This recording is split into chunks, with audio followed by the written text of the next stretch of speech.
So a lot of you guys have been requesting an RX 480 build. Well, this is the month for that.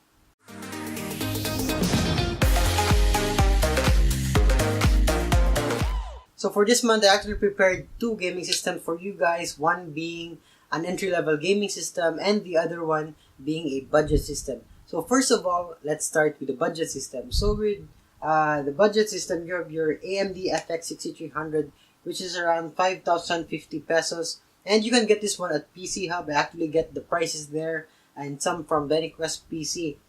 So this is a 6-core processor, which most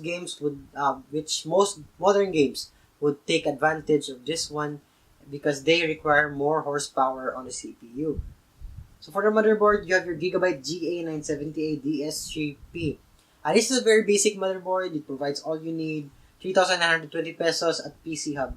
So for the RAM, you have your Kingston HyperX Fury 2x4GB 1866 MHz for 1,700 pesos at Dynaquest PC. So 8 gig is now the minimum standard for games this day. Games can actually run at 4 gig, but they stutter. So it's better to get 8 gig directly instead of 4 gig because the price difference is minimal. So for the storage, you have your Western Digital Caviar Blue 1 terabyte, which is 2,270 pesos as PC Hub. And yeah, there's nothing much to talk about hard drives except for SSDs. So if you want to add on an SSD, you could, but just take note that it would cost you a higher price. So for the GPU, you have your GTX 950 from Palette. This is Storm X 2GB GDDR5, and this is an entry-level gaming video card, which is great for MOBA games and as well as AAA titles without too much detail, but still looks beautiful despite it not being run at ultra high settings.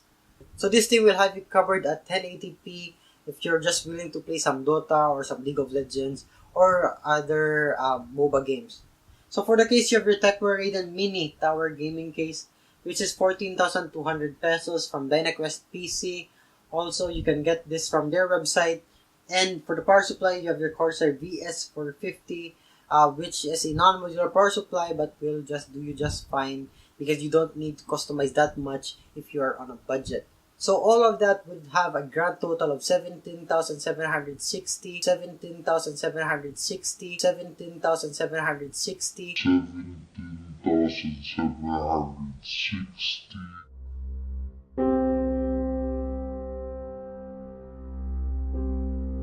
But do take note that this does not include the operating system, monitor, and other peripherals. So on to the entry-level gaming system. For the CPU, you have your Intel Core i5-4460, which is around 8,390 at Dynaquest PC. Now, I decided to go with a Haswell build because it costs way cheaper, and considering that you need to use DDR3 of RAM, which is also cheaper than compared to the DDR4, which DDR4 you need to use when you go with the Skylake architecture.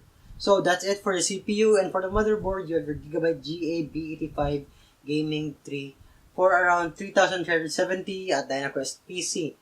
So for the memory, you have your Kingston HyperX Fury 2x4GB 1866 MHz. The same with the previous budget build that I mentioned. RAM isn't that much, so you only need to pick what you think is pretty, what you think would go well with your system, any color with you, what you think is aesthetically pleasing. So for the storage, again, you have your WD Caviar Blue 1 terabyte, and for the video card in this build, you have your Sapphire Radeon RX 480 4GB Nitro Plus. So this would cost you around 11,710 at PC Hub. Now this is the cheapest variant that I have found for the RX 480 in the Philippines. You have one from MSI and Asus, but I think they would cost around 15,000. So let's go with that one instead. It's cheaper and also has an aftermarket GPU cooler. So Corsair 200R for the case. I've explained this in my previous build. This is a basic case, not tons of features, but would get the job done. So this would cost you around 3,080 pesos, still at PC Hub. And disclaimer though, this video is in no way sponsored with the stores I mentioned. I just looked for the cheapest price and got them there and listed it down on my PC parts list. So for the power supply, you have your Corsair CX500, which is an 80 plus bronze, 500 watt, which is enough for the RX 480 since it only draws around 1,800. I know, which only draws around 180 watts or 100. Wait, was it 180 watts or was it 120 watts? I forgot. Basta anything along 200 watts below. So that would cost you 2,820 pesos at PC Hub, giving you a grand total of 33,340. So I guess that's it for this video, and please comment down below if you like this style of presenting PC parts or you would like the other one, the previous one that I made, because as you notice, I changed things up a little so that I could improve the way I present my video to you guys. So anyway, leave a like down below if you liked it, leave a dislike if you didn't like it, and don't forget to hit subscribe if anything that I said helped you.